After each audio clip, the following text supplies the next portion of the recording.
நீங்கள் பார்த்துக் கொண்டு இருப்பது தமிழ் செய்திகள் 24 முதல் 7 வரை. இன்றைய முக்கிய செய்திகள். இஸ்ரேலிய திருட்டுக்கு மத்தியில் பெட்ரோ இஸ்ரேலிய தூதர்களை வெளியேற்றுகிறார். சுதந்திர வர்த்தகத்தை முடிவுக்கு கொண்டு வருகிறார். சிரியாவின் ஹோம்ஸில் ஆயுதமேந்திய தாக்குதல் 3 பேரைக் கொன்றது. இது போராட்டங்களை தூண்டியது. உலகளாவிய சுமுத் புளோட்டிலா இடைமறிக்கப்பட்டது.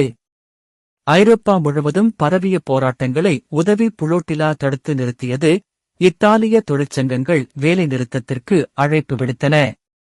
காசா கடற்படையை இஸ்ரேல் இடைமறித்ததற்கு உலகம் எவ்வாறு பிரதிபலிக்கிறது? இனி விரிவான செய்திகள். இஸ்ரேலிய தூதர்களை பெட்ரோ வெளியேற்றுகிறார். இஸ்ரேலிய கடற்கொள்ளையர்களுக்கு மத்தியில் சுதந்திர வர்த்தகத்தை முடிவுக்கு கொண்டு வருகிறார். கொலம்பிய ஜனாதிபதி குஸ்டாவோ பெட்ரோ புதன்கிழமை போகோட்டாவிலிருந்து இஸ்ரேலின் முழு தூதரக குழுவையும் வெளியேற்ற உத்தரவிட்டார். காசாவுக்குச் செல்லும் வழியில் குளோபல் சுமுட் புளோட்டிலாவில் பங்கேற்ற போது 2 கொலம்பிய நாட்டவர்கள் இஸ்ரேலிய கடற்படையால் தடுத்து வைக்கப்பட்டதாக வந்த செய்திகளைத் தொடர்ந்து கடற்கரையிலிருந்து 150 கடல் மைல் தொலைவில் துண்டிக்கப்பட்டதாக அமைப்பாளர்கள் கூறும் புளோட்டிலாவில் நூற்றுக்கணக்கான சர்வதேச ஆர்வலர்கள் மற்றும் உதவிப் பணியாளர்களில் மானுவேலா பெடோயா மற்றும் லூனா பாரெட்டோ ஆகியோர் அடங்குவர்.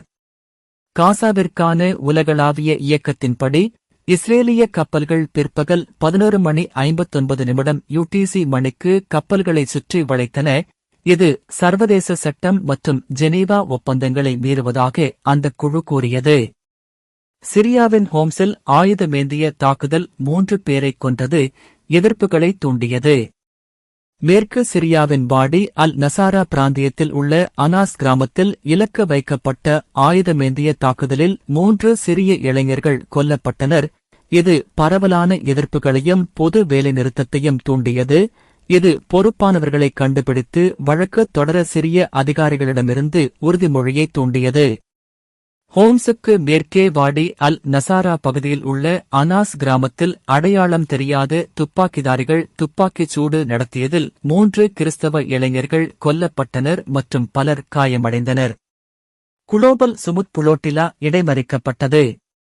குளோபல் சுமுத் புளோட்டிலாவின் ஒரு பகுதியாக இருக்கும் அல்மா மற்றும் சிரியஸ் கப்பல்களில் இருந்த பங்கேற்பாளர்களை புதன்கிழமை இரவு இஸ்ரேலிய படைகள் கைது செய்து அஷ்டோட் துறைமுகத்திற்கு திருப்பிவிட உத்தரவிட்டதாக இஸ்ரேலிய ஊடகங்கள் செய்தி வெளியிட்டுள்ளன.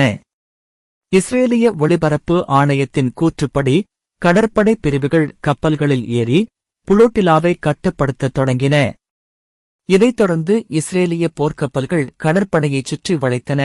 இது அதன் கப்பல்களுக்கு இடையிலான தகவல் தொடர்புகளையும் துண்டித்தது. அதைத் தொடர்ந்து ஐரோப்பா முழுவதும் பரவிய எதிர்ப்புகளை புளோட்டிலா இடைமறித்தது. இத்தாலிய தொழிற்சங்கங்கள் வேலைநிறுத்தத்திற்கு அழைப்பு விடுத்தன.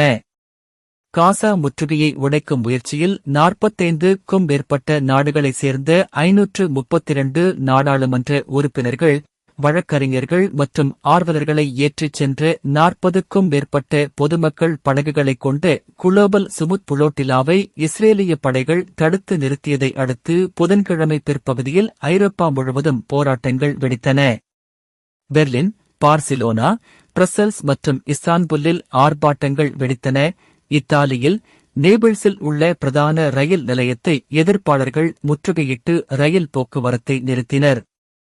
ரோமில் டெர்மினி நிலையத்தின் நுழைவாயில்களில் மக்கள் கூடியதை அடுத்து போலீசார் அதை சுற்றி வளைத்தனர். மேலும் ஜெனோவாவில் துறைமுகத்தை தடுக்கும் திட்டங்களை ஆர்வலர்கள் அறிவித்தனர். இந்தச் செய்தி தொழில்துறை நடவடிக்கைகளின் அலையையும் தூண்டியது. கடற்படை தாக்கப்பட்டால் வேலைநிறுத்தம் செய்வதாக உறுதியளித்து காசா கடற்படையை இஸ்ரேல் இடைமறித்ததற்கு உலகம் எவ்வாறு பிரதிபலிக்கிறது? காசா செல்லும் வழியில் இஸ்ரேல் குளோபல் சுமுட் கடற்படையை இடைமறித்துள்ளது.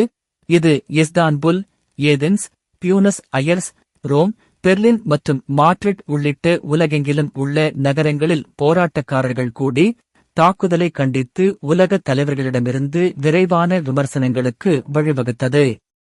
America, United Kingdom, Belgium, Spain, Malaysia, Turkiye மற்றும் கொலம்பியா உட்பட குறைந்தது 44 நாடுகள் 500 பேர் கொண்ட கடற்படையில் பிரதிநிதித்துவப்படுத்தப்பட்டன.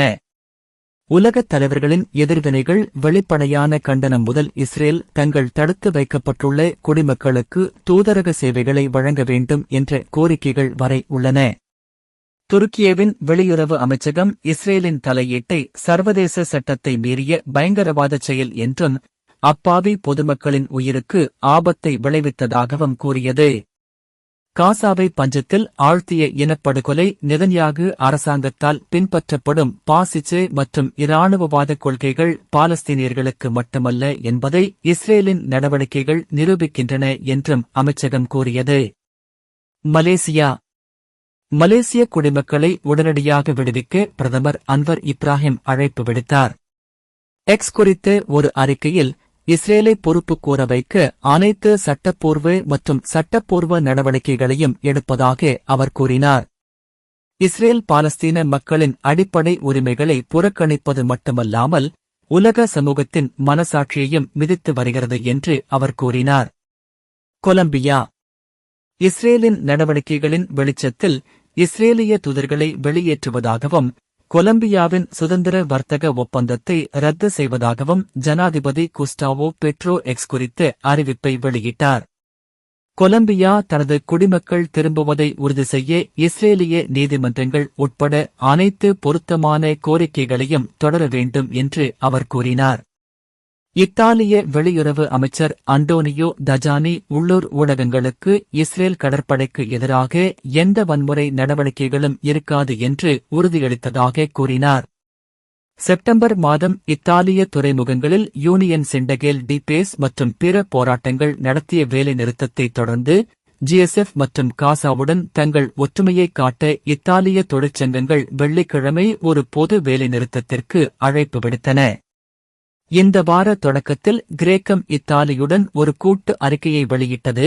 பங்கேற்பாளர்களின் பாதுகாப்பு மற்றும் பாதுகாப்பை இஸ்ரேல் உறுதி செய்ய வேண்டும் என்றும் அனைத்து தூதரக பாதுகாப்பு நடவடிக்கைகளையும் அனுமதிக்க வேண்டும் என்றும் அழைப்பு விடுத்தது. அயர்லாந்து காசாவை அடைவதில் இஸ்ரேல் அத்தியாவசிய உதவிகளை தடுப்பதாக ஐரிஷ் ஜனாதிபதி மைக்கேல் டி ஹிக்கின்ஸ் கூறினார். இந்த மனிதாபிமான பயிற்சியில் ஈடுபடுபவர்களின் பாதுகாப்பு மற்றும் பாதுகாப்பு நம் அனைவருக்கும் மற்றும் மக்கள் வரும் அனைத்து நாடுகளுக்கும் கவலை அளிக்கிறது என்று அவர் ஒரு அறிக்கையில் தெரிவித்தார். பெல்ஜியத்தின் வெளியுறவு அமைச்சர் மாக்சிம் பிரிவோட் எக்ஸ் குறித்த ஒரு அறிக்கையில் இஸ்ரேலிய அரசாங்கத்தை சர்வதேச சட்டத்தை மதிக்குமாறு வலியுறுத்தினார்.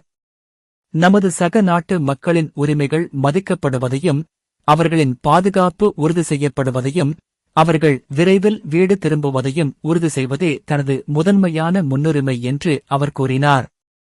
ஐரோப்பா மற்றும் வெளியுறவு அமைச்சகம் கடற்படையில் பங்கேற்கும் பிரெஞ்சு குடிமக்களுக்கு தூதரக சேவைகளை அணுகவும் தேவையற்ற தாமதமின்றி பிரான்சுக்கு திரும்பவும் இஸ்ரேலை அனுமதிக்குமாறு அழைப்பு விடுத்தது. அமெரிக்கா இந்த வார தொடக்கத்தில் 20 ஜனநாயக சட்டமன்ற உறுப்பினர்கள் கடற்படையை பாதுகாக்க வெள்ளை மாளிகை நடவடிக்கை எடுக்குமாறு வலியுறுத்தினர்.